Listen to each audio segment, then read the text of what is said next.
ദൈവിക അനുഗ്രഹങ്ങൾ അനുഭവിക്കാനുള്ള ഫോർമുലയാണ് 1 പത്രോസ് അതിൻ്റെ 3-ാം അധ്യായം.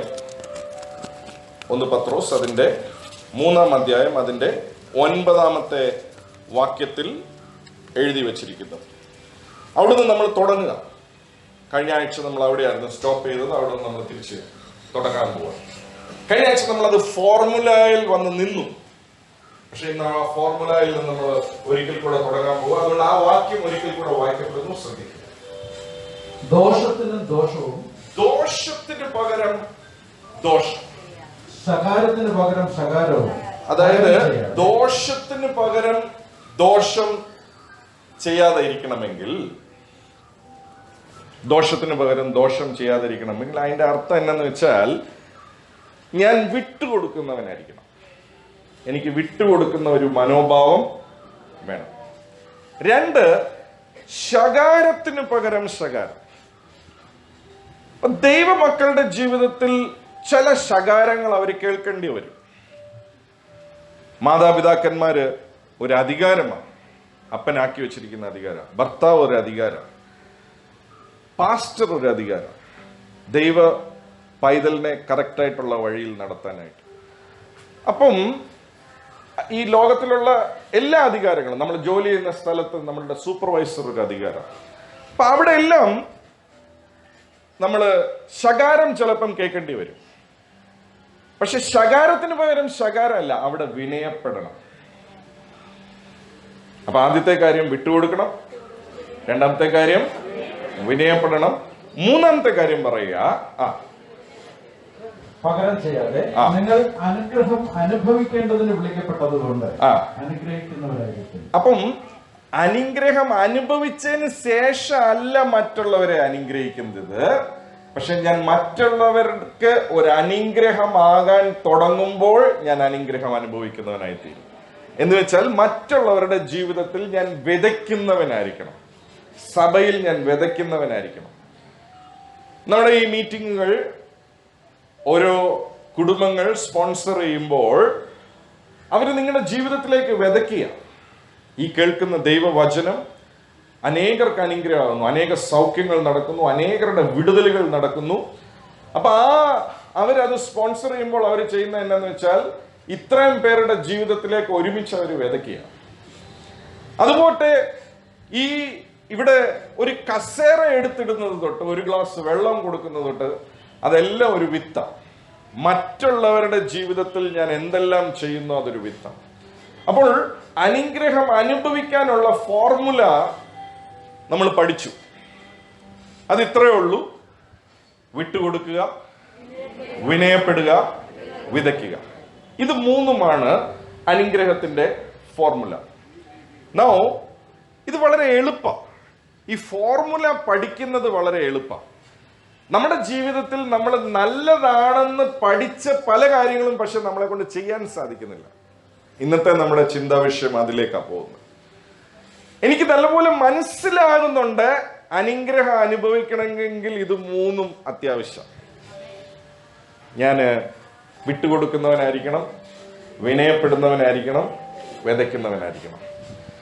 പക്ഷെ നമുക്ക് അറിയാവുന്ന പല കാര്യങ്ങളും നമ്മളെ കൊണ്ട് ചെയ്യാൻ സാധിക്കുന്നില്ല. എങ്ങനെ എനിക്കത് കൺസിസ്റ്റന്റ് ആയിട്ട് ചെയ്യാൻ സാധിക്കും എന്നുള്ളതാണ് ഇന്നത്തെ മെസ്സേജ്. അപ്പൊ അനുഗ്രഹത്തിന്റെ വഴി മാത്രമല്ല കാണിക്കുന്നത്, ആ വഴിയെ കൂടെ എങ്ങനെ പോകാൻ സാധിക്കും എന്നുള്ളതാണ് ഇന്നത്തെ മെസ്സേജ്. ഒരു വളരെ പ്രശസ്തനായ ഒരു രാഷ്ട്രീയ നേതാവ് താനൊരു ഫ്ലൈറ്റിൽ യാത്ര ചെയ്യുക, വളരെ പ്രശസ്തനാണ്. തൻ്റെ ഫ്ലൈറ്റിൽ യാത്ര ചെയ്യുമ്പോൾ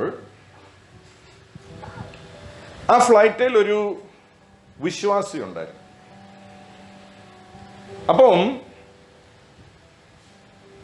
രാഷ്ട്രീയ നേതാവ്, അദ്ദേഹം ഫ്ലൈറ്റിൽ മുന്നിൽ ബിസിനസ് ക്ലാസ് ഉണ്ട്, VIP ക്ലാസ്, ബിസിനസ് ക്ലാസ്. അപ്പൊ അദ്ദേഹത്തിന്റെ സീറ്റ് ബിസിനസ് ക്ലാസ്സിലായിരുന്നു, നേതാവിന്റെ സീറ്റ് ബിസിനസ് ക്ലാസ്സിലായിരുന്നു. ഈ വിശ്വാസി പുറയിലുള്ള സീറ്റ്സിലായിരുന്നു പുള്ളിയുടെ സീറ്റ്. അപ്പൊ അന്നത്തെ എന്തോ ഒരു ഫ്ലൈറ്റിന്റെ എന്തോ ഒരു അവൈലബിലിറ്റിയും സീറ്റിന്റെ എന്തോ ക്രഞ്ചസും വന്നപ്പോൾ എന്തോ ഒരു കാൽക്കുലേഷനിൽ പുള്ളിക്ക് ഫ്രീ ആയിട്ട് അപ്ഗ്രഡേഷൻ കൊടുത്തു, ബിസിനസ് ക്ലാസ്സിലോട്ട് പോയി ഇരിക്കാനായിട്ട്. അങ്ങനെ പുള്ളി ബിസിനസ് ക്ലാസ്സിലോട്ട് പോയി ഇരുന്നു. അപ്പൊ ബിസിനസ് ക്ലാസ്സിൽ ചെന്ന് ഇരുന്നപ്പോഴാണ് കണ്ടത് ഈ വലിയ ജനപ്രീതിയുള്ള വളരെ പ്രശസ്തനായ ഈ രാഷ്ട്രീയ നേതാവ് ഇരിക്കുന്നത് കണ്ടപ്പോൾ തൻ്റെ ഉള്ളിൽ തോന്നി സുവിശേഷം തന്നോട് പറയണമെന്ന്, യേശുവിനെ പറയണമെന്ന് തോന്നി. അപ്പോൾ അദ്ദേഹത്തോട് അനുവാദം ചോദിച്ചു, ഞാനൊന്ന് അടുത്തിരുന്നോട്ടെ, ഒന്ന് സംസാരിച്ചോട്ടെ. അദ്ദേഹം പറഞ്ഞു എന്താ. അപ്പൊ അദ്ദേഹം പറയാൻ തുടങ്ങി, 15 വർഷങ്ങൾക്ക് മുൻപേ എനിക്ക് ക്യാൻസർ വന്നായിരുന്നു. എല്ലാവരും പറഞ്ഞു മരിച്ചു പോകുമെന്ന്. ഞാൻ ഈ യേശുവിൽ വിശ്വസിച്ചു. അത്ഭുതകരമായിട്ട് എൻ്റെ ക്യാൻസർ സൗഖ്യമായി. അതിനോടൊപ്പം എനിക്ക് കുഞ്ഞുങ്ങളില്ലായിരുന്നു. ഒരിക്കലും കുഞ്ഞുങ്ങൾ ഉണ്ടാകത്തില്ല എന്ന് മെഡിക്കൽ സയൻസ് വിധി എഴുതിയതാണ്. അപ്പം അങ്ങനെ ഇരുന്നപ്പോൾ ഈ സൗഖ്യത്തിന് ശേഷം 1-2 വർഷങ്ങൾക്ക് ശേഷം ഞങ്ങളുടെ ജീവിതത്തിൽ അത്ഭുതകരമായി ഞങ്ങൾക്ക് ഒരു കുഞ്ഞിനെ ലഭിച്ചു. അത് കഴിഞ്ഞ് പിന്നെയും കുഞ്ഞുങ്ങളുണ്ടായി. അങ്ങനെ ഇന്ന് എനിക്ക് ഈ സൗഖ്യവും എനിക്ക് ഈ കുഞ്ഞുങ്ങളെ എല്ലാം തന്നത് യേശുവാണ്. ഇന്നെനിക്ക് നല്ലൊരു ജോലിയുണ്ട്. എനിക്ക് സാമാന്യം എല്ലാ നന്മകളും ഉണ്ട്. ഈ യേശുവിനെ നിങ്ങളും സ്വീകരിക്കണം. ഈ യേശു രക്ഷിതാവ് എന്ന് പറഞ്ഞപ്പോൾ ആ രാഷ്ട്രീയ നേതാവ് ആ വിശ്വാസിയുടെ മുഖത്തോട്ട് നോക്കിയിട്ട് ചോദിച്ചു, ഓക്കെ, നിങ്ങൾ പറയുന്ന ഈ യേശുവും നിങ്ങൾ പറയുന്ന ഈ സുവിശേഷവും ശരിയാണോ എന്ന് എനിക്കറിയത്തില്ല. പക്ഷെ ഇത് ശരിയാണെങ്കിൽ എനിക്ക് നിങ്ങളോടൊരു ചോദ്യം ചോദിക്കാനുണ്ട്. നിങ്ങൾക്ക് കിട്ടിയ കുറെ കാര്യങ്ങൾ നിങ്ങൾ പറഞ്ഞു.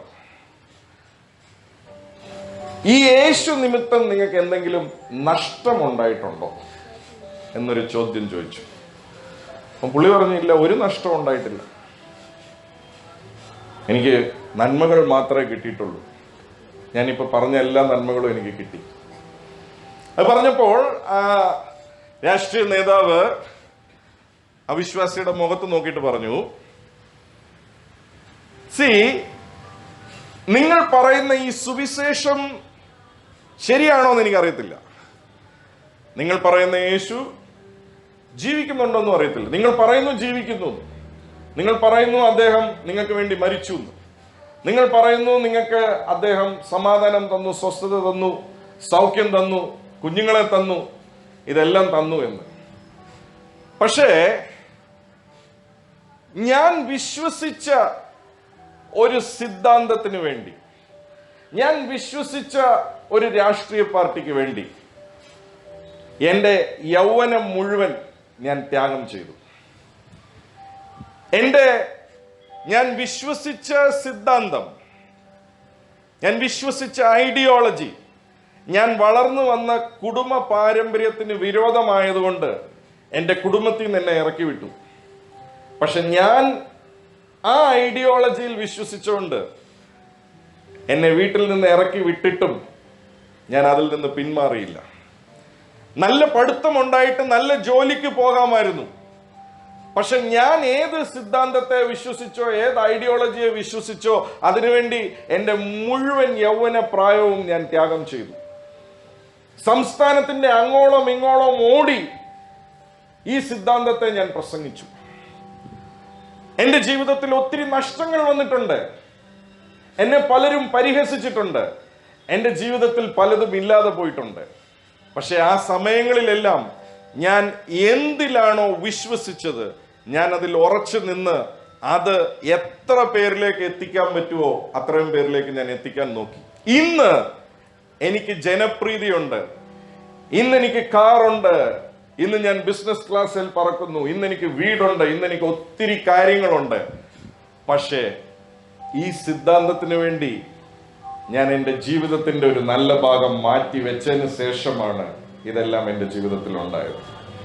നിങ്ങൾ പറയുന്ന ഈ സുവിശേഷം അത്രയും സത്യമായിരുന്നെങ്കിൽ, ഞാൻ ഒരു പക്ഷേ അത് വിശ്വസിച്ചിരുന്നെങ്കിൽ, എൻ്റെ ജീവിതം മുഴുവൻ ഞാൻ ആ സുവിശേഷത്തിന് വേണ്ടി ത്യാഗം ചെയ്തിരുന്നേനെ. പക്ഷെ നിങ്ങൾ ഇന്ന് കിട്ടിയ കാര്യങ്ങൾ മാത്രമേ നിങ്ങൾക്ക് പറയാനുള്ളൂ, പക്ഷെ കൊടുത്ത കാര്യങ്ങളൊന്നും പറയാനായിട്ട് നിങ്ങൾക്കില്ല. എന്നെ കേൾക്കുന്ന പ്രിയപ്പെട്ടവരെ, എനിക്ക് കിട്ടുന്ന കാര്യങ്ങൾ എന്റെ വിശ്വാസം യേശുവിൽ ഒരുപക്ഷെ വർദ്ധിപ്പിക്കും. പക്ഷേ യേശുവിന് വേണ്ടി ഞാൻ എന്തൊക്കെ കാര്യങ്ങൾ വിട്ടുകൊടുത്തിട്ടുണ്ടെന്നുള്ളത് വേറൊരാൾക്ക് യേശുവിൽ വിശ്വാസം കൊണ്ടുവരും. എനിക്ക് ലഭിക്കുന്ന കാര്യങ്ങളെല്ലാം യേശുവിന് എന്നോട് തോന്നിയ സ്നേഹം കൊണ്ടാണ്. പക്ഷേ എനിക്ക് യേശുവിനോടുള്ള സ്നേഹം അളക്കുന്നത് എനിക്ക് കിട്ടിയ കാര്യങ്ങളല്ല, ഞാൻ എന്തൊക്കെ കാര്യങ്ങൾ അവന് വേണ്ടി വിട്ടുകൊടുത്തെന്നുള്ളതില്ല. ഞാൻ എന്തൊക്കെ കാര്യങ്ങൾ അവന് വേണ്ടി വിട്ടുകൊടുത്തു, അതിന്റെ അടിസ്ഥാനത്തിലാണ് ലോകം കാണുന്നത്. ആമേൻ, ആമേൻ. എന്നെ കേൾക്കുന്ന പ്രിയപ്പെട്ടവരെ, വിട്ടുകൊടുക്കണമെങ്കിൽ, വിനയപ്പെടണമെങ്കിൽ, വിതയ്ക്കണമെങ്കിൽ വിശ്വാസം വേണം. ഞാനൊരു കാര്യം പറയാം, ഒരു കാര്യം ലഭിക്കാൻ വേണ്ടിയുള്ള വിശ്വാസം പോലെ അല്ല ഒരു കാര്യം കൊടുക്കാൻ വേണ്ടിയുള്ള വിശ്വാസം. യേശുവിന്റെ അടുക്കൽ വരുമ്പോൾ, ഒരു കൺസ്യൂമറായി വരുമ്പോൾ, എനിക്കൊരു സൗഖ്യം വേണം, ഞാൻ യേശുവിൽ വിശ്വസിക്കുക, യേശു എന്നെ സൗഖ്യമാക്കും. ആ വിശ്വാസം എനിക്ക് ലഭിക്കാൻ വേണ്ടിയുള്ള വിശ്വാസം. പക്ഷേ യേശുവിനെ ഞാൻ സ്നേഹിക്കുന്നുള്ളത് കൊണ്ട് യേശുവിനു വേണ്ടി ഞാൻ വിട്ടുകൊടുക്കും, യേശുവിന് വേണ്ടി ഞാൻ വിനയപ്പെടും, യേശുവിന് വേണ്ടി ഞാൻ വിതയ്ക്കും എന്ന് പറയുന്നതാണ് സിറ്റിസണിന്റെ വിശ്വാസം. ദൈവരാജ്യത്തിന്റെ ആ സിറ്റിസന്റെ വിശ്വാസത്തിനും ഒരു കൺസ്യൂമറുടെ വിശ്വാസത്തിനും തമ്മിൽ വ്യത്യാസമുണ്ട്. ഞാനത് ഒന്നുകൂടെ നിങ്ങളുടെ ഹൃദയത്തിൽ പതിയാൻ ഞാൻ ഒന്നുകൂടെ പറയട്ടെ. യേശുവിന് എന്നോടുള്ള സ്നേഹം നിമിത്തമാണ് എൻ്റെ ജീവിതത്തിൽ കാണുന്ന നന്മകളെല്ലാം. എനിക്ക് യേശുവിനോടുള്ള സ്നേഹം കാണിക്കുന്നത് ഞാൻ അവന് വേണ്ടി എന്തെല്ലാം വിട്ടുകൊടുത്തു എന്നുള്ളത്. എത്ര പേർക്ക് അത് മനസ്സിലാവുന്നുണ്ട്? എത്ര പേർക്ക് അത് മനസ്സിലാവുന്നുണ്ട്? എത്ര പേർക്ക് അത് മനസ്സിലാവുന്നുണ്ട്? അപ്പോൾ ആ രാഷ്ട്രീയ നേതാവ് പറഞ്ഞതിനകത്ത് ഒത്തിരി അർത്ഥങ്ങളുണ്ട്. അപ്പോൾ തന്നെ നമ്മുടെ ഇന്നത്തെ ചിന്താവിഷയം എങ്ങനെ, ഹൗ ഇസ് ഇറ്റ് പോസിബിൾ? അനുഗ്രഹം അനുഭവിക്കണം, യെസ്. പക്ഷെ യേശുവിന്റെ ഫോർമുല ഇതാ, എങ്ങനെ ഇത് ചെയ്യാൻ സാധിക്കും? ആ സംഭവം അങ്ങനെ നിൽക്കുമ്പോൾ തന്നെ നിങ്ങളുടെ ശ്രദ്ധ വേറൊരു സ്ഥലത്തേക്ക് ഞാൻ കൊണ്ടുപോകട്ടെ. വർഷങ്ങൾക്ക് മുൻപേ ഒരു വളരെ യൗവന പ്രായമുള്ള ഒരു സ്ത്രീ കൽക്കട്ട എന്ന ടൗണിൽ വന്ന് ഇറങ്ങി. താൻ റോഡിൽ നടക്കുന്ന കുഷ്ഠരോഗികളെ ശുശ്രൂഷിക്കുവാനായിട്ട് തുടങ്ങി. അങ്ങനെ 5 പേര് 10 പേരായി, 10 പേര് 15 പേരായി, 10 പേര് 100 പേരായി, 100 പേര് 1000 പേരായി. അങ്ങനെ അനേക റോഡിലുള്ള കുഷ്ഠരോഗികളെ ശുശ്രൂഷിക്കുന്ന ഒരു വ്യക്തിയായിരുന്നു മദർ തെരേസ. ഈ ലോകം മുഴുവൻ തന്റെ കീർത്തി പകർന്നു. ഒരു സാധാരണ യുവതിയായിരുന്നു. കൽക്കട്ട പ്രദേശത്ത് വന്നപ്പോൾ തന്റെ ജീവിതത്തിൽ കിട്ടാൻ വേണ്ടിയല്ല വന്നത്, കൊടുക്കാൻ വേണ്ടിയാ വന്നത്. താൻ കൊടുത്ത് തന്റെ കീർത്തി വലുതായി. അപ്പോൾ ഈ കുഷ്ഠരോഗികളെ എല്ലാം തന്റെ കൈകൊണ്ട് ക്ലീൻ ചെയ്ത്, അവരുടെ വ്രണങ്ങളെല്ലാം ക്ലീൻ ചെയ്ത്, അതിൽ നിന്ന് ഒഴുകുന്ന പസ്സൊക്കെ ക്ലീൻ ചെയ്ത്, ഓരോ ദിവസവും അവരെ കുളിപ്പിച്ച് മനോഹരമായി കിടത്തിക്കൊണ്ടിരിക്കുമ്പോൾ കുഷ്ഠം വന്ന വീട്ടുകാർ പോലും കുഷ്ഠരോഗിയെ മാറ്റി നിർത്തും. പക്ഷെ മദർ തെരേസ അവരോട് യാതൊരു ബന്ധവുമില്ല. പക്ഷെ തന്റെ അടുക്കൽ ഒരു കുഷ്ഠരോഗിയെ കിട്ടിയാൽ ആ കുഷ്ഠരോഗിയുടെ തല തൊട്ട് കാല് വരെയുള്ള മുഴുവൻ ഭാഗങ്ങളും കഴുകി ശുദ്ധീകരിച്ച് കുളിപ്പിച്ച് വൃത്തിയാക്കി തന്റെ കൂടെ താമസിപ്പിക്കും. ഒരു ദിവസം ഒരു പത്രപ്രവർത്തകൻ മദർ തെരേസയോട് ചോദിച്ചു, എല്ലാവർക്കും അറപ്പ് വരുന്ന ഈ കാര്യം നിങ്ങൾക്ക് എങ്ങനെ ചെയ്യാൻ സാധിക്കുന്നു മദർ? കുഷ്ഠം ബാധിച്ചു കഴിയുമ്പോൾ സ്വന്തം വീട്ടിൽ ഭർത്താവ് ഭാര്യയെ ഉപേക്ഷിക്കുമ്പോൾ, ഭാര്യ ഭർത്താവിനെ ഉപേക്ഷിക്കുമ്പോൾ, വീട്ടുകാരും ചാർച്ചക്കാരും തന്നെ ആ വ്യക്തിയെ ഉപേക്ഷിക്കുമ്പോൾ, നിങ്ങൾക്ക് ഒരു പരിചയവുമില്ലാത്ത, യാതൊരു ബന്ധവുമില്ലാത്ത, തെരുവിൽ എല്ലാവരും ഉപേക്ഷിക്കപ്പെട്ട ഒരു വ്യക്തിയുടെ കുഷ്ഠത്തെ നിങ്ങൾക്ക് എങ്ങനെ കഴുകാൻ സാധിക്കുന്നു? നിങ്ങൾക്ക് എങ്ങനെ അതിനെ ശുശ്രൂഷിക്കാൻ സാധിക്കുന്നു എന്നൊരു പത്രപ്രവർത്തകൻ ചോദിച്ചു. അതിന് മദർ തെരേസ ചിരിച്ചുകൊണ്ട് മറുപടി പറഞ്ഞു, ഓരോ കുഷ്ഠരോഗിയുടെ കുഷ്ഠം ഞാൻ കഴുകുമ്പോഴും എന്റെ നാഥന്റെ ശരീരത്തിലെ കുഷ്ഠം ഞാൻ എടുത്ത് മാറ്റുന്നത് പോലെയാണ് ഞാൻ കഴുകുന്നത്.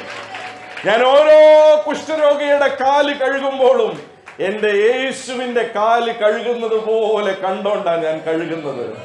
അയ്യോ, എന്റെ നാഥന്റെ ശരീരത്തിൽ ഇങ്ങനൊരു കുഷ്ഠം ഉണ്ടായിരുന്നെങ്കിൽ, എന്റെ നാഥന്റെ ശരീരത്തിൽ ഇങ്ങനൊരു വ്രണം ഉണ്ടായിരുന്നെങ്കിൽ, ഞാൻ അത് കണ്ടോണ്ടാ കഴുകുന്നത്.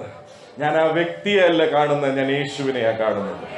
ഞാൻ ആ വ്യക്തിയല്ല കാണുന്നത്, ഞാൻ യേശുവിനെയാ കാണുന്നത്. എന്നെ കേൾക്കുന്ന പ്രിയപ്പെട്ടവരെ, വിശ്വാസി, നിനക്ക് മുന്നോട്ട് ജീവിക്കണോ, ഈ പറഞ്ഞ കാര്യങ്ങൾ ചെയ്യണോ, ലോകത്തെ നോക്കിക്കൊണ്ട് ഇത് ചെയ്യാൻ സാധിക്കത്തില്ല. യേശുവിനെ കണ്ടോണ്ട് നിനക്ക് വിട്ടുകൊടുക്കാൻ സാധിക്കും. യേശുവിനെ കണ്ടോണ്ട് നിനക്ക് വിനയപ്പെടാൻ സാധിക്കും. യേശുവിനെ കണ്ടോണ്ട് നിനക്ക് വിതയ്ക്കാൻ സാധിക്കും. ആമേൻ, ആമേൻ, ആമേൻ. താൻ എല്ലാറ്റിലും യേശുവിനെ കണ്ടു, യേശുവിനെ കണ്ടു. അല്ലെങ്കിൽ ഈ കേൾക്കുന്ന വചനം വെറും ഒരു ഫോർമുലയായിട്ട് നിൽക്കും. നല്ല സാധനമാണ്. ഇംഗ്ലീഷിലൊരു പഴമൊഴിയുണ്ട്, 1 apple A day keeps the doctor away. എല്ലാവർക്കും അറിയാം, ഡെയിലി ഒരു ആപ്പിൾ കഴിച്ചാൽ ഡോക്ടറുടെ അടുക്ക പോകേണ്ടി വരത്തില്ല എന്നുള്ളതാണ് ആ പഴമൊഴി. കൊച്ചിലെ തൊട്ട് പഠിച്ചതാ. പക്ഷെ ഡെയിലി ഒരു ആപ്പിൾ കഴിക്കാൻ പറ്റുന്നില്ല, അതിനുള്ള മോട്ടിവേഷൻ ഇല്ല. പക്ഷെ മദർ തെരേസയ്ക്ക് റോഡിൽ കിടക്കുന്ന കുഷ്ഠരോഗിയുടെ കുഷ്ഠം കഴുകാനായിട്ട് ഒരു മോട്ടിവേഷൻ ഉണ്ടായിരുന്നു. എന്റെ നാഥന്റെ ശരീരത്തിൽ ഇതുണ്ടെങ്കിൽ ഞാനത് കഴുകത്തില്ലേ? എന്റെ നാഥൻ പറഞ്ഞു, ഈ ചെറിയവരിൽ ഒരുവർക്ക് നീ എന്ത് ചെയ്യുന്നോ അത് എനിക്ക് നീ ചെയ്തിരിക്കുക. ഓരോ പ്രാവശ്യവും ആ കുഷ്ഠം കഴുകുമ്പോൾ മദർ തെരേസ, ഞാനിത് എന്റെ നാഥന് വേണ്ടിയാ ചെയ്യുന്നത്. എന്റെ നാഥന്റെ ശരീരത്തെയാ ഞാൻ കഴുകുന്നത്. എന്റെ നാഥന്റെ ശരീരത്തിൽ ഈ വ്രണം ഇരിക്കാൻ ഞാൻ സമ്മതിക്കത്തില്ല. എന്നെ കേൾക്കുന്ന പ്രിയപ്പെട്ടവരെ, വിട്ടുകൊടുക്കണോ? വിനയപ്പെടണോ? വിതയ്ക്കണോ? ഞാനൊരു കാര്യം പറയാം, മനുഷ്യന്റെ മുഖം നോക്കിയാൽ ഒരിക്കലും ചെയ്യാൻ സാധിക്കത്തില്ല. പക്ഷേ എനിക്ക് വേണ്ടി ജീവൻ നൽകിയ, എന്നെ പ്രാണന് തുല്യമായി സ്നേഹിക്കുന്ന എൻ്റെ അപ്പ, നീ എനിക്ക് വേണ്ടി മുഴുവനും വിട്ടുകൊടുത്തല്ലോ, നിനക്ക് വേണ്ടി എന്തെങ്കിലും ഞാൻ ഒന്ന് വിട്ടുകൊടുക്കാം. പക്ഷെ ഞാൻ നിങ്ങൾക്കൊരു രഹസ്യം പറഞ്ഞുതരാം, അങ്ങനെ വിട്ടുകൊടുത്ത ആരും, അങ്ങനെ വിനയപ്പെട്ട ആരും, അങ്ങനെ വിതച്ച ആരും അവരുടെ ജീവിതത്തിൽ താണു പോയിട്ടില്ല. അവരുടെ കീർത്തി ലോക രാജ്യങ്ങളിൽ പകരും. അവർ ഉയർച്ചയിൽ നിന്ന് ഉയർച്ചയിലേക്ക് തന്നെ പോകും. അവർ അനുഗ്രഹത്തിൽ നിന്ന് അനുഗ്രഹത്തിലേക്ക് തന്നെ പോകും. Yes, yes. ഇന്ന് പകൽ കൺസ്യൂമറുടെ വിശ്വാസമല്ല, സിറ്റിസന്റെ വിശ്വാസം. കൺസ്യൂമറുടെ വിശ്വാസം കിട്ടാൻ വേണ്ടിയുള്ള വിശ്വാസം. സിറ്റിസന്റെ വിശ്വാസം കൊടുക്കാൻ വേണ്ടിയുള്ള വിശ്വാസം. ഇത് രണ്ടും വ്യത്യാസമാണ് പ്രിയപ്പെട്ടവര്. അതുകൊണ്ടാ ഞാനൊരു വചനം വായിക്കാം, ശ്രദ്ധിക്കാം. ഗലാത്യർക്ക് എഴുതിയ ലേഖനം 5-ാം അധ്യായം അതിന്റെ 6-ാമത്തെ വാക്യം വായിക്കപ്പെടുന്നു, ശ്രദ്ധിക്കുക. ക്രിസ്തു യേശുവിൽ പരിച്ഛേദനയല്ല, അഗ്രചർമ്മവുമല്ല, സ്നേഹത്താൽ വ്യാപരിക്കുന്ന വിശ്വാസം അത്രേ കാര്യം. എന്നത്തിനാൽ ഉണ്ടാകുന്ന വിശ്വാസ സ്നേഹത്താൽ. ഈ വിശ്വാസത്തിന്റെ പേര് തന്നെ സ്നേഹത്താൽ ഉണ്ടാകുന്ന വിശ്വാസം.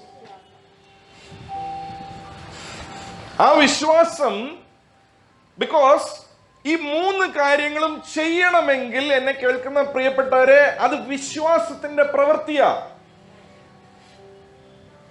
ഒരാൾക്ക് വിട്ടുകൊടുക്കണം എന്ന് പറഞ്ഞാൽ ലോകം പറയുന്ന തത്വത്തിന്റെ എതിരെയുള്ള തത്വ. പക്ഷെ ലോകം പറയുന്ന തത്വത്തിന് എതിരെ ആ പ്രവൃത്തി ചെയ്യണമെങ്കിൽ യേശുവിനോട് സ്നേഹം ഉണ്ടെങ്കിൽ മാത്രമേ അത് ചെയ്യാൻ സാധിക്കൂ. ആമേൻ. എന്തുകൊണ്ടാ ബ്രദറെ വിട്ടുകൊടുക്കുന്നത്? മെസ്സേജ് കേട്ടോണ്ട് വിട്ടുകൊടുക്കാൻ പറ്റത്തില്ല. എന്റെ പ്രാണന് തുല്യമായി എന്നെ സ്നേഹിക്കുന്ന എന്റെ അപ്പായ്ക്ക് വേണ്ടി ഞാൻ വിട്ടുകൊടുക്കും. എന്റെ അപ്പായുടെ ഹൃദയത്തെ വേദനിപ്പിക്കുന്ന ഒരു കാര്യവും ഞാൻ ചെയ്യത്തില്ല. That will be the motive. അങ്ങനെ അല്ലെങ്കിൽ ഒറ്റ ദിവസം കൊണ്ട് നമ്മുടെ ഈ ഫോർമുല ഒക്കെ തകരും. കുടുംബജീവിതത്തിൽ ഇത് മൂന്നും ഉപയോഗിക്കണം. പക്ഷെ കുടുംബജീവിതത്തിൽ നിങ്ങൾ ഭർത്താവിനെ നോക്കിക്കൊണ്ടാ ഇത് ഉപയോഗിക്കുന്നതെങ്കിൽ ഞാൻ പറയാം, 10 മിനിറ്റ് നിലനിൽക്കത്തില്ല ഈ ഫോർമുല. 10 മിനിറ്റ്. അതുപോലെ തന്നെ ഭാര്യ നോക്കിക്കൊണ്ടാ ചെയ്യുന്നതെങ്കിൽ 5 മിനിറ്റ് പോലും നിലനിൽക്കത്തില്ല. പക്ഷേ യേശുവിനെ നോക്കിയാ ചെയ്യുന്നതെങ്കിൽ അതവിടെ നിലനിൽക്കും. എനിക്ക് ചെയ്യാൻ ഒരു കാരണം വേണം. എനിക്ക് വിട്ടുകൊടുക്കാൻ ഒരു കാരണം വേണം. എനിക്ക് വിനയപ്പെടാൻ ഒരു കാരണം വേണം. എനിക്ക് വിതയ്ക്കാൻ ഒരു കാരണം വേണം. ബിക്കോസ് ഇത് വിശ്വാസ. എന്റെ കയ്യിലുള്ളത് കൊടുക്കണമെങ്കിൽ, എന്റെ ടാലന്റുകൾ ഉപയോഗിക്കണമെങ്കിൽ, എന്റെ ചില സമയം വിട്ടുകൊടുക്കണമെങ്കിൽ, എന്റെ ജോലി റിസൈൻ ചെയ്യണമെങ്കിൽ, എന്റെ ചില കാര്യങ്ങൾ യേശുവിന് വേണ്ടി കൊടുക്കണമെങ്കിൽ അത് വിശ്വാസത്തിന്റെ പ്രവൃത്തിയാ. ആ വിശ്വാസം വെറുതെ ഉത്ഭവിക്കത്തില്ല. യേശുവിനോടുള്ള സ്നേഹം നിമിത്തം മാത്രമേ ആ വിശ്വാസം ഉത്ഭവിക്കത്തുള്ളൂ. Now, listen very carefully. Listen very carefully. ഇവിടെയുള്ള എല്ലാവരും യേശുവിനെ സ്നേഹിക്കുന്നവരാ. പക്ഷേ ഇന്ന് പകൽ പരിശുദ്ധാത്മാവ് നിങ്ങളോടൊരു ചോദ്യം ചോദിക്കാൻ ആഗ്രഹിക്കുക. യേശുവിനെ ആദ്യം കണ്ടുമുട്ടിയപ്പോൾ സ്നേഹിച്ചതുപോലെയാണോ നീ ഇപ്പോൾ സ്നേഹിക്കുന്നത്? Do you love Jesus the way you loved him when you met him first? നിങ്ങളുടെയും എൻ്റെ ഒന്നും യേശുവിന് വേണ്ട. The only thing he wants from you and me is your love for him. യേശുവിനോട് സ്നേഹം ഉണ്ടെങ്കിൽ നമ്മൾ വിട്ടുകൊടുക്കും, നമ്മൾ വിനയപ്പെടും, നമ്മൾ വിതയ്ക്കും. Again the Holy Spirit is asking. Again the Holy Spirit is asking. അവനെ കണ്ടുമുട്ടിയപ്പോഴുള്ള സ്നേഹം, do you still love him the way you loved him? Or are you caught up with the cares of the world? അവനെ കണ്ടുമുട്ടിയപ്പോൾ നിനക്കുണ്ടായിരുന്ന സ്നേഹം, does it exist today? Or ജീവിതത്തിന്റെ ഭാരങ്ങൾ, ജീവിതത്തിന്റെ കാര്യങ്ങളെല്ലാം കൂടെ കയറി പിടിച്ച് ആ സ്നേഹം മുരടിച്ചു പോയിട്ടുണ്ട്? അങ്ങനെയാണെങ്കിൽ ഇന്ന് പകൽ ഒരു തീരുമാനം എടുക്കണം. I'll give you a secret formula. ഈ ഒരു ഒറ്റ കാര്യം if you can get it on track, ഞാൻ പറയാം, നിന്റെ ജീവിതത്തിലെ മുഴുവൻ കാര്യവും ട്രാക്കേ വരും. മുഴുവൻ കാര്യവും ട്രാക്കേ വരും. ഒറ്റ കാര്യം ട്രാക്കേ കൊണ്ടുവന്നാൽ മതി. I love you, Appa. I love you more than all these things. അതുകൊണ്ട് ഈ ഫോർമുല എഴുതിയ വ്യക്തി ഞാൻ കഴിഞ്ഞ ആഴ്ച പറഞ്ഞതുപോലെ പോലീസുകാരന്റെ കാത് വെട്ടിയവനാ, ദേഷ്യം വരുന്നവനാ, ഒത്തിരി കാര്യങ്ങളിൽ പുള്ളിക്ക് പരാജയം പറ്റിയിട്ടുണ്ട്. ഒത്തിരി കാര്യങ്ങളിൽ, ഒന്നും രണ്ടുമല്ല, ഇഷ്ടം പോലെ കാര്യങ്ങളിൽ പുള്ളിക്ക് പരാജയം പറ്റിയിട്ടുണ്ട്. ബിക്കോസ് തന്റെ സ്വയവും യേശുവിനെയും ചേർത്ത് കൊണ്ടുപോകാൻ നോക്കുമ്പോൾ എവിടെല്ലാം തന്റെ സ്വയം പൊങ്ങുന്നോ അവിടെ പരാജയപ്പെടും. സ്വയം പൊങ്ങാത്തടത്തൊക്കെ താൻ വിജയിക്കും.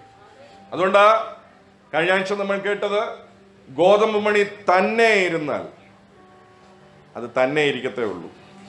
പക്ഷെ അത് നിലത്ത് വീണ് മരിച്ചാൽ, മരിക്കുക എന്ന് പറഞ്ഞാൽ അതിന്റെ അർത്ഥം അതിന് പിന്നെ ഫീലിംഗ് ഇല്ല, അതിന് പിന്നെ തൻ്റെതായ സ്വയമേ ഉള്ള ഒരു കാര്യമില്ല. അങ്ങനെ അത് മരിക്കുമ്പോൾ, ആ സ്വയം മരിക്കുമ്പോഴാണ് അതേറെ വിളവ് നൽകുന്നത്. വർധനവിന്റെ ഫോർമുല എഴുതി വെച്ച മനുഷ്യൻ പോയ യാത്ര എന്താണെന്നറിയാമോ? യോഹന്നാന്റെ സുവിശേഷം അതിന്റെ 21-ാം അധ്യായം അതിന്റെ 15 തൊട്ട് 17 വരെയുള്ള വാക്യങ്ങൾ വായിക്കപ്പെടുന്നു. ശ്രദ്ധിക്കുക. യോഹന്നാന്റെ സുവിശേഷം 21-ാം അധ്യായം അതിന്റെ 15 തൊട്ട് 17 വരെയുള്ള വാക്യങ്ങൾ നോക്കി. ഈ മനുഷ്യൻ ഒത്തിരി പരിശ്രമിച്ചിട്ട് ഒന്നും നടക്കുന്നില്ല. 3.5 വർഷം യേശുവിന്റെ കൂടെ നടന്നതാ, വചനം കേട്ടതാ, യേശു പറഞ്ഞതെല്ലാം അറിയാം. തനിക്കറിയാം വിട്ടുകൊടുക്കണം, തനിക്കറിയാം വിനയപ്പെടണം, തനിക്കറിയാം വിതയ്ക്കണമെന്നൊക്കെ അറിയാം. പക്ഷെ തന്നെ കൊണ്ട് പറ്റുന്നില്ലെന്നേ. പക്ഷെ അങ്ങനെ പരാജയപ്പെട്ട ഒരു വ്യക്തിയെ യേശുവിന്റെ ട്യൂട്ടോറിയലിലോട്ട് കയറ്റിയപ്പോൾ, യേശു തന്റെ അടുക്കിലോട്ട് വന്ന് സംസാരിച്ചപ്പോൾ പറഞ്ഞ ഒറ്റ കാര്യമേ ഉള്ളൂ. ശ്രദ്ധിക്കുക. അവർ പ്രാതൽ കഴിച്ച ശേഷം യേശു ശിമോൻ പത്രോസിനോട്, യോഹന്നാന്റെ മകനായ ശിമോനെ, നീ ഇവരിൽ അധികമായി എന്നെ സ്നേഹിക്കുന്നുവോ എന്ന് ചോദിച്ചു. അതിന്റെ അടുത്ത വാക്യവും നിങ്ങൾ വായിക്കുമ്പോൾ നിങ്ങൾക്ക് കാണുവാനായിട്ട് സാധിക്കും. യേശു വേറെ ഒരു കാര്യവും ചോദിച്ചില്ല. യേശു ഒരേ കാര്യം 3 പ്രാവശ്യം ചോദിച്ചു.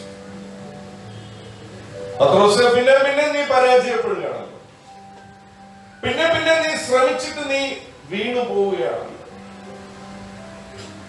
ഇന്നെ കേൾക്കുന്ന ചില പത്രോസ്മാർ നിങ്ങളുടെ വീട്ടിൽ പിന്നെ നിങ്ങൾക്ക് പരാജയം ഉണ്ടാവും, മക്കളുടെ കാര്യത്തിൽ പിന്നെയും പരാജയം ഉണ്ടാവും, പിന്നെയും പരാജയം ഉണ്ടാവുന്നവരോട് പരിശുദ്ധാത്മാവ് ചോദിക്കുക, do you love me more than these things?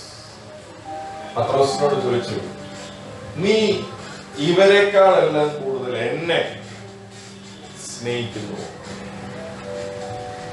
നോക്കിക്കോട്ടെ, ഈ ഫോർമുല എഴുതിയ മനുഷ്യന്റെ ടേണിംഗ് പോയിന്റാ നമ്മളിപ്പോ വായിക്കുന്നത്. 3.5 വർഷം താൻ യേശുവിന്റെ കൂടെ നടന്നതാണ്. മാത്രമല്ല, താൻ വീരവാദം മുഴക്കിയ ആളാ. ബാക്കി എല്ലാരും നിന്നെ വിട്ടിട്ട് പോയാലും ഞാൻ പോകത്തില്ല, ആ ഞാൻ വാഴത്തില്ല പ്രിയപ്പെട്ടവരെ. അങ്ങനെ ഞാൻ കാണുമ്പോൾ കൂടെ എന്ന് പറഞ്ഞ പലരെയും കാണാനില്ല. എന്താ കാര്യം? ഞാൻ ദൈവരാജ്യത്തിൽ വാഴത്തില്ല. ഞാൻ എവിടെ മരിക്കുന്നോ അവിടെ ക്രിസ്തു വാഴും. ഞാൻ എവിടെ ഇല്ലാതെ ആകുന്നോ അവിടെ ക്രിസ്തു വാഴും. അവിടെ വർധന ഉണ്ടാകും, അവിടെ ഉയർച്ച ഉണ്ടാകും, അവിടെ നന്മകൾ ഉണ്ടാകും. ആമേൻ, ആമേൻ. So I want you to listen to this very carefully. പത്രോസിനോട് ഒരേ ചോദ്യം 3 പ്രാവശ്യം അപ്പൻ ചോദിച്ചു. ഇവകളെക്കാളെല്ലാം സ്നേഹിക്കുന്നുണ്ടോ? അങ്ങനെയാണെങ്കിൽ എന്റെ ആടുകളെ, നീ എന്നെ സ്നേഹിക്കുന്നുണ്ടെങ്കിൽ you live for others. If you love me, you live for others. നോക്കിയ പ്രിയപ്പെട്ടവരെ, ആ ഒരൊറ്റ കാര്യത്തിൽ ആ മനുഷ്യന്റെ ജീവിതം മാറി.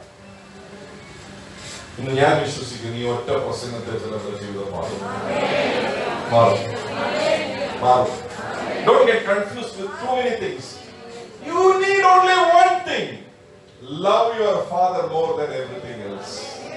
ഇന്ന് പകൽ ഒരൊറ്റ തീരുമാനം എടുക്കാവോ? അപ്പാ, ഞാൻ ഇവകളെക്കാൾ എല്ലാം അധികം ഞാൻ നിന്നെ സ്നേഹിക്കുന്നു. And just surrender yourself to him. ഞാനൊരു കാര്യം അടിവരയിട്ട് പറയാം, നിങ്ങളുടെ ജീവിതത്തിലെ മുഴുവൻ കാര്യവും അവൻ ട്രാക്കിൽ കൊണ്ടുണ്ട്. മുഴുവൻ കാര്യം. പക്ഷേ കാര്യസാധ്യത്തിന് വേണ്ടിയിട്ടുള്ള വിശ്വാസത്തിലല്ല ആ മാറ്റം സംഭവിക്കുന്നത്. ഞാൻ പറഞ്ഞ യേശുവിനോടുള്ള സ്നേഹത്തിൽ നിന്ന് ഉത്ഭവിക്കുന്ന വിശ്വാസം. ആ വിശ്വാസത്തിന്റെ അകത്ത് ചില കാര്യങ്ങൾ നമ്മളിൽ നിന്ന് പോകുന്നത് പോലെ തോന്നും. ചില കാര്യങ്ങൾ നമ്മുടെ കയ്യിൽ നിന്ന് പോയതുപോലെ തോന്നും. പക്ഷെ ഞാനൊരു കാര്യം പറയാം, അതിന്റെ ഒരു 1000 മടങ്ങ് നിന്റെ അടുത്ത് തിരിച്ചു വരും. ഹല്ലേലൂയ. അത്ഭുതങ്ങളെല്ലാം ഞുറുക്കൽ നടക്കും.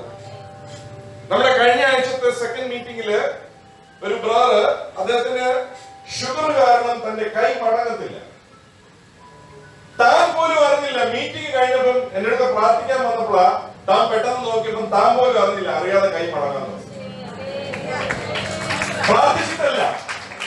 പ്രാർത്ഥിച്ചിട്ടല്ല, ഞുറുക്കുകൾ എല്ലാവർക്കും വാരി വിളമ്പുന്ന ഒരു യേശുവാണ്. ആമേൻ, ആമേൻ. അതല്ല ഞാൻ പറഞ്ഞ നിങ്ങളുടെ മെന്റൽ ജീവിതത്തിൽ കിട്ടുന്ന സൗഖ്യങ്ങളും നന്മകളും, ഞാൻ പറയാം, വീടായിക്കോട്ടെ, കാർ ആയിക്കോട്ടെ, പ്രൊമോഷൻ ആയിക്കോട്ടെ, നിങ്ങളുടെ ഇൻക്രിമെന്റ് ആയിക്കോട്ടെ, നിങ്ങളുടെ ജീവിതത്തിൽ കിട്ടുന്ന എല്ലാ നന്മകളും ആയിക്കോട്ടെ, യേശു നിങ്ങളെ സ്നേഹിക്കുന്നതിന്റെ അടയാളമാണ്. ബട്ട് നീ യേശുവിനെ സ്നേഹിക്കുന്നതിന്റെ അടയാളം അതല്ല. നീ യേശുവിനെ സ്നേഹിക്കുന്നതിന്റെ അടയാളം നീ എന്ത് വിട്ടുകൊടുത്തു എന്നുള്ളത്. യേശുവിനെ കണ്ടുമുട്ടിയ ആ ദിവസത്തിൽ ഉണ്ടായിരുന്ന ആ സ്നേഹത്തിലാണോ ഞാൻ നിൽക്കുന്നത്? Or have I drifted away? വന്ന സമയങ്ങളൊന്ന് ഓർത്തു നോക്കിക്കേ, വന്ന അവസ്ഥകളൊന്ന് ഓർത്തു നോക്കിക്കേ.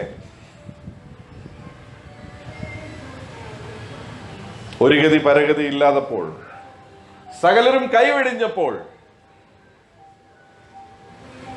എത്ര പേര് പറയും യേശു എന്നെ കണ്ടില്ലായിരുന്നെങ്കിൽ ഒരുപക്ഷെ ഞാൻ ഇന്ന് ഇവിടെ കാണത്തില്ലായിരുന്നു എന്ന് പറയുന്ന എത്ര പേരുണ്ട്? ഈ കരങ്ങൾ അതിന്റെ സാക്ഷികളാ. ഈ കരങ്ങൾ അതിന്റെ സാക്ഷ്യമാ. പക്ഷെ നീ വെളിയിൽ ചെന്ന് എനിക്ക് കാറ് കിട്ടിയെന്നും ബംഗ്ലാ കിട്ടിയെന്നും പറയുമ്പോൾ അവര് ചോദിക്കാൻ പോകുന്ന ഒരു ചോദ്യമുണ്ട്, അത്രയും നല്ലൊരു യേശുവിനെ നിനക്ക് കിട്ടിയെങ്കിൽ ഈ യേശുവിന് വേണ്ടി നീ എന്നാ വിട്ടുകൊടുത്തു എന്ന് ചോദിക്കും. അതിന് പറയാൻ മറുപടി വേണം. നമുക്ക് കാറ് കിട്ടുമ്പോഴും നമുക്ക് ബംഗ്ലാ കിട്ടുമ്പോഴും നമ്മുടെ മകളുടെ കല്യാണം നടക്കുമ്പോഴും നമ്മുടെ വിശ്വാസം കൂടും. പക്ഷെ മറ്റുള്ളവൻ നോക്കുമ്പോൾ ചോദിക്കും, എടാ ഇത്രയും നല്ല യേശുവാ നിന്റെ യേശുവെങ്കിൽ നീ ആ യേശുവിന് വേണ്ടി എന്ത് ചെയ്തു? നീ ആ യേശുവിന് വേണ്ടി എന്ത് വിട്ടുകൊടുത്തു? നീ ആ യേശുവിന് വേണ്ടി എന്ത് വിതച്ചു? നീ ആ യേശുവിന് വേണ്ടി എന്ത് ത്യാഗം സഹിച്ചു? നിനക്ക് യേശു നിമിത്തം എന്തെങ്കിലും നഷ്ടം ഉണ്ടായിട്ടുണ്ടോ? അതാ സ്നേഹം. ബൈബിളിലെ ഗോൾഡൻ വേഴ്സ് ആണ് ജോൺ 3:16. വായിച്ചേ, യോഹന്നാൻ 3:16 വേദപുസ്തകത്തിലെ സ്വർണവാക്യമാണ്. അതിങ്ങനെയാ പറയുന്നത്, for God so loved the world. ഒരു minute. For God so loved the world. Love എവിടെയെല്ലാം വരുന്നോ അതിന്റെ അപ്പുറത്തൊരു ഗിവിംഗ് ഉണ്ട്. For God so loved the world that he gave his only begotten son, that whosoever believes on him should not perish but have everlasting life. മലയാളത്തിൽ വായിച്ചേ. തന്റെ ഏകജാതനായ പുത്രനിൽ വിശ്വസിക്കുന്ന ഏവനും നശിച്ചു പോകാതെ നിത്യജീവൻ പ്രാപിക്കേണ്ടതിന് ദൈവം അവനെ നൽകുവാൻ തക്കവണ്ണം ലോകത്തെ സ്നേഹിച്ചു. സ്നേഹം എവിടെയുണ്ടോ അവിടെ കൊടയുണ്ട്. സ്നേഹത്തെ മെഷർ ചെയ്യുന്നത് എനിക്ക് എന്ത് കിട്ടി എന്നുള്ളതിലല്ല, ഞാൻ എന്ത് വിട്ടുകൊടുത്തു എന്നുള്ളതില്ല. അതുകൊണ്ട് ഇംഗ്ലീഷ് ബൈബിൾ വളരെ മനോഹരമായിട്ട് പറയുന്നത്, ഫോർ ഗോഡ് സോ ലവ്ഡ്, അത്രമാത്രം സ്നേഹിച്ചു, ദാറ്റ് ഹി ഗേവ്. എവിടെ സ്നേഹം വരുന്നോ അടുത്തത് ഗിവിംഗ്. ആ സ്നേഹത്തിൽ നിന്ന് ഉത്ഭവിക്കുന്ന ഒരു വിശ്വാസമുണ്ട്. അതാ നമ്മളിപ്പം ഗലാത്യറിൽ വായിച്ചത്. ആ വിശ്വാസം സ്നേഹത്തിൽ നിന്ന് ഉത്ഭവിക്കുന്നതാ. യേശുവിനെ ഞാൻ സ്നേഹിക്കുന്നു, എന്റെ അപ്പായുടെ വചനം പറയുക ഞാൻ വിട്ടുകൊടുക്കാൻ, അതുകൊണ്ട് ഞാൻ വിട്ടുകൊടുക്കും. എന്റെ അപ്പ പറഞ്ഞിട്ടുണ്ട്, നീ താണോ മോനെ ഞാൻ നോക്കിക്കോളാം എന്ന് പറഞ്ഞിട്ടുണ്ട്, അതുകൊണ്ട് ഞാൻ താഴും. എൻ്റെ അപ്പ പറഞ്ഞിട്ടുണ്ട്, മോനെ നീ വിതച്ചോടാ, ഞാൻ നിനക്ക് വർധനവ് തരും, ഞാൻ നിനക്ക് കൊയ്ത്ത് തരും. എൻ്റെ അപ്പന്റെ വചനമാണ്. ഞാൻ എൻ്റെ അപ്പനെ സ്നേഹിക്കുന്നുണ്ടെങ്കിൽ എൻ്റെ അപ്പന്റെ വചനത്തിന് ഞാൻ വില കൊടുക്കും. ഞാൻ ഒരാളെ സ്നേഹിക്കുന്നതിന്റെ അതിന്റെ അടയാളം ഞാൻ ആ വ്യക്തി പറയുന്ന വാക്കിന് വില കൊടുക്കുമ്പോൾ. ആമേൻ, ആമേൻ. ഞാൻ വീണ്ടും ഒന്നുകൂടെ പറയാം, ഇത് തലയിൽ കയറട്ടെ. എനിക്ക് ലഭിക്കുന്ന കാര്യങ്ങളെല്ലാം യേശുവിന് എന്നോടുള്ള സ്നേഹത്തിന്റെ അടയാളമാണ്.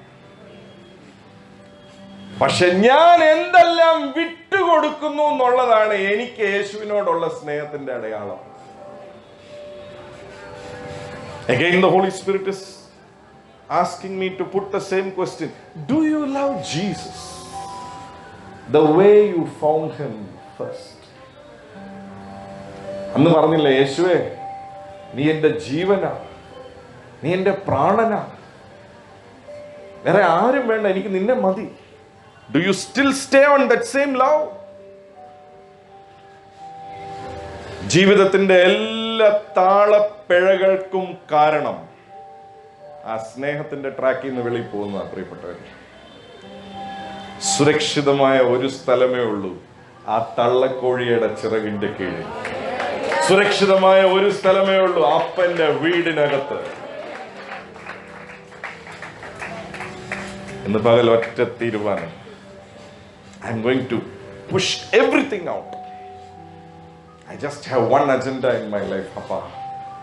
And I am telling you what the Holy Spirit is telling me.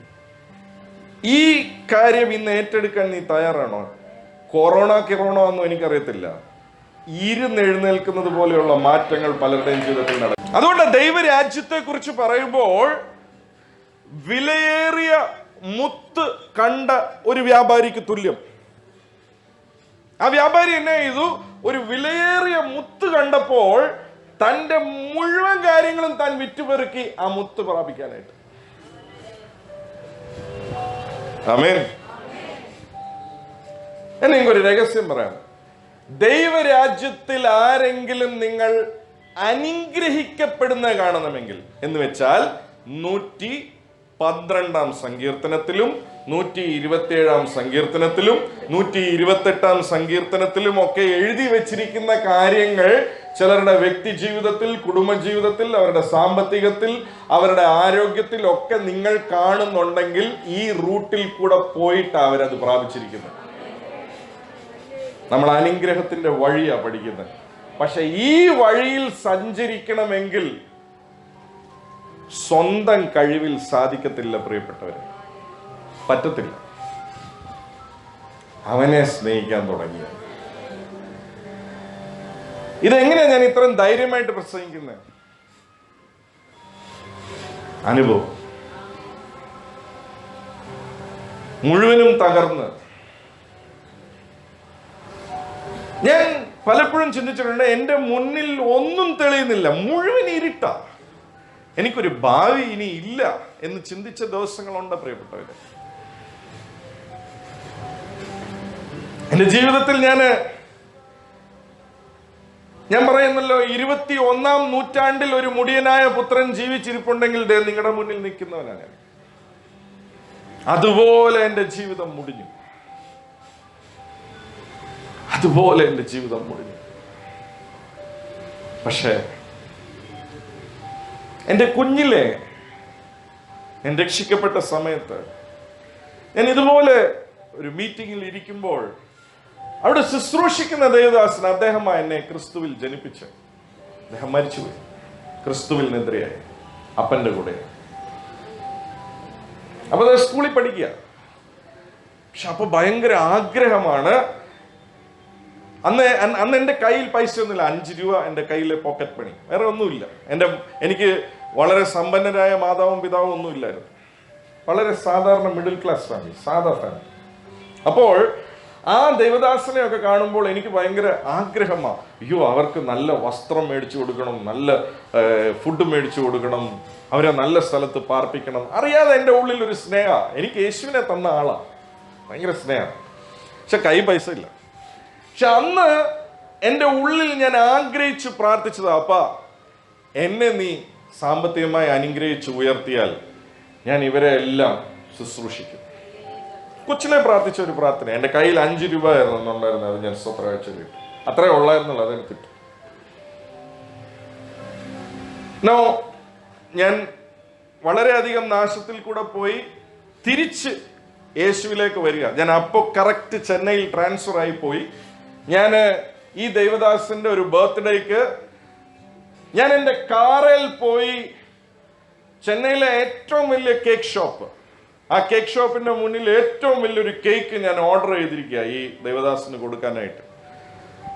തനിക്ക് കൊടുക്കുവാനായിട്ടൊരു ഓഫറിങ് എൻ്റെ പോക്കറ്റിൽ ഇട്ടിരിക്കുക. ഞാൻ അതിന്റെ തുക പറയാൻ ആഗ്രഹിക്കുന്നില്ല. ഇതുമായിട്ട് അദ്ദേഹത്തെ കാണാൻ പോവുക. ആ കേക്കിന് ഓർഡർ കൊടുത്തിട്ട് ഞാൻ ഈ കാറിന്റെ വാതുക്കൽ നിൽക്കുമ്പോൾ യേശു എൻ്റെ അരികിൽ ഒരു വ്യക്തി പോലെ പരിശുദ്ധാത്മാവായി എൻ്റെ അടുക്കൽ വന്നു നിന്നു. എന്നിട്ട് പറഞ്ഞു, മോനെ, വർഷങ്ങൾക്ക് മുന്നേ നീ ആ മീറ്റിങ്ങിൽ ഇരുന്ന് പ്രാർത്ഥിച്ച പ്രാർത്ഥന നീ ഓർക്കുന്നുണ്ടോ?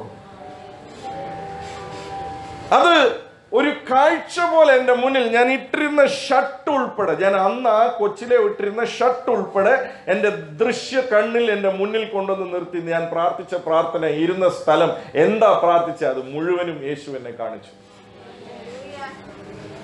കാണിച്ചിട്ട് പറഞ്ഞു, നീ ഓർക്കുന്നുണ്ടോ നീ എന്നോട് പ്രാർത്ഥിച്ച പ്രാർത്ഥന? അപ്പോഴാണ് ഞാൻ ചിന്തിക്കുന്നത്, ശരിയാ, ഞാൻ അന്നത്തെ അവസ്ഥ എൻ്റെ എന്നായിരുന്നു. പക്ഷെ ഇന്ന് കൊടുക്കാനുണ്ട്, ഇന്നെനിക്ക് കൊടുക്കാനുണ്ട്. അന്ന് എനിക്കൊരു സൈക്കിള്, ഒരു ഓട്ട സൈക്കിളാണ് ഉണ്ടായിരുന്നത്. ഇന്ന് ഞാൻ കാറിലാണ് നടക്കുന്നത്. നല്ല ജോലി, നല്ല പദവി എല്ലാം ഉണ്ട്. അപ്പോഴാണ് ഞാൻ ചിന്തിക്കുന്നത്, ഓ, എന്നെ ഇത്രയധികം ഈ പ്രാർത്ഥനയുടെ മറുപടി ആയിട്ടാണോ നീ ഉയർത്തിയത്? അപ്പോൾ തന്നെ എൻ്റെ ഉള്ളിൽ വരിക, ഈ യേശുവിനെ ആണല്ലോ ഞാൻ ഇത്രയും ദ്രോഹിച്ചത്, ഈ യേശുവിനെ ആണല്ലോ ഞാൻ ഇത്രയും പ്രയാസപ്പെടുത്തിയത്. അതിൻ്റെ കൂടെ എന്നോട് യേശു ചോദിച്ച ചോദ്യം, മോനെ, നീ കുഞ്ഞിലേ പറഞ്ഞില്ലേ എൻ്റെ വേല ചെയ്യാമെന്ന്, എന്നെ പറയാമെന്ന്, അത് നീ ചെയ്യുമോ ചോദിച്ചു.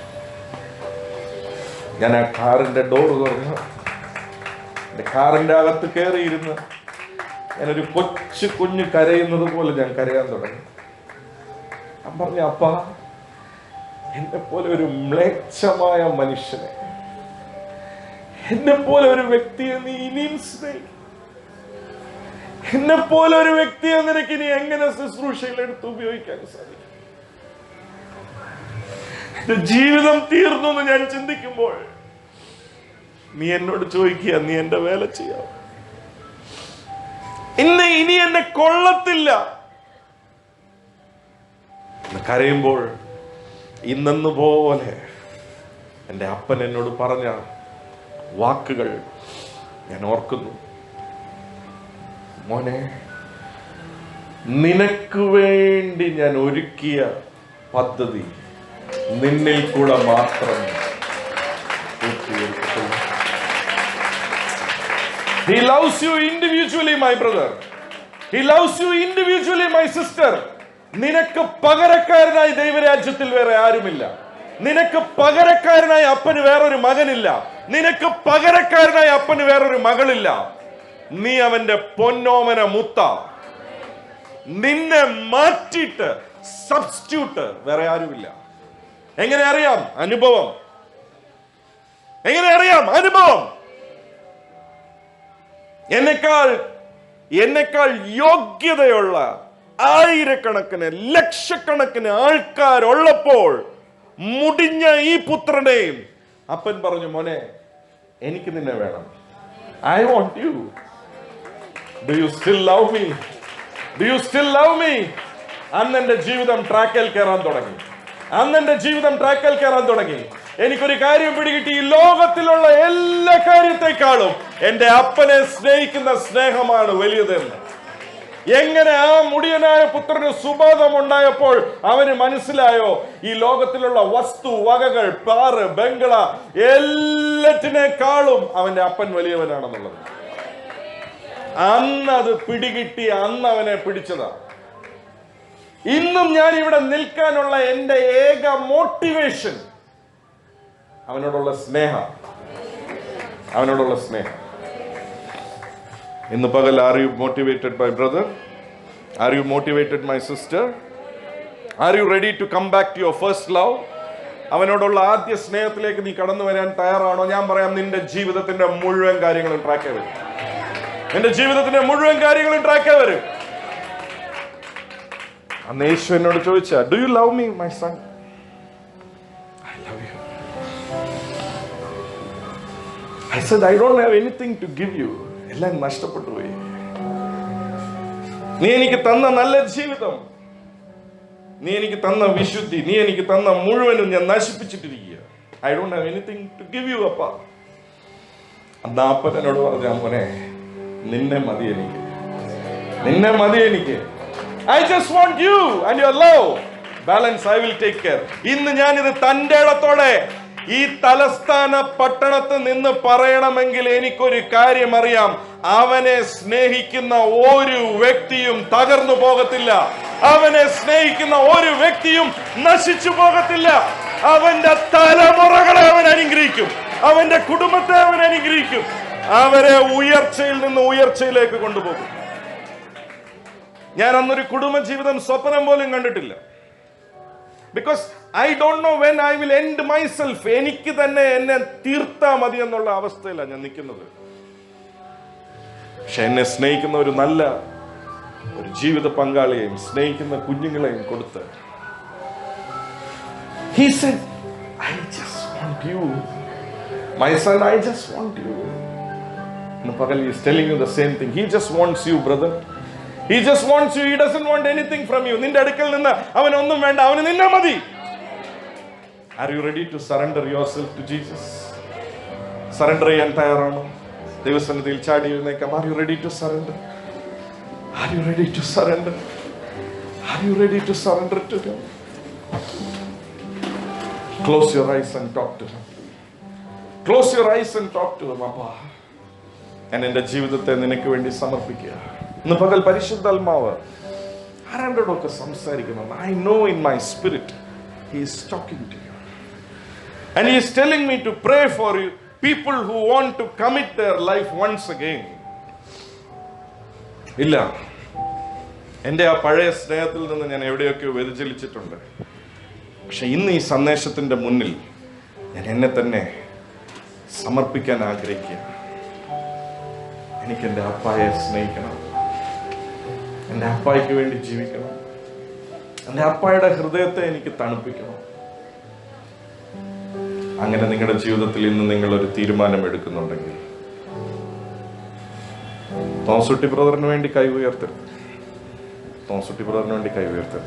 If you are going to make a decision like that, help me to love you the way I first loved you. ഞാൻ നിന്നെ ആദ്യം സ്നേഹിച്ചതുപോലെ എനിക്ക് സ്നേഹിക്കാൻ എന്നെ കൃപ നൽകണമേ എന്ന് പറയുന്നു. കൈ ഉയർത്തിക്കോ, നിങ്ങൾക്ക് വേണ്ടി ഞാൻ പ്രാർത്ഥിക്കാൻ പോകും. And I am telling you, today is going to be an awesome day in your life. ഇന്നത്തെ ദിവസം നിങ്ങളുടെ ജീവിതത്തിൽ ചില മാറ്റങ്ങൾ സംഭവിക്കുന്ന ദിവസം. I want to love you more than all these things. ഇവകളെക്കാൾ എല്ലാം അധികം അപ്പാ ഞാൻ നിന്നെ സ്നേഹിക്കാൻ ആഗ്രഹിക്കുക. Help me Holy Spirit. Help me Holy Spirit. Help me Holy Spirit. പരിശുദ്ധാത്മാവേ എന്നെ സഹായിക്കണമെന്ന്. I love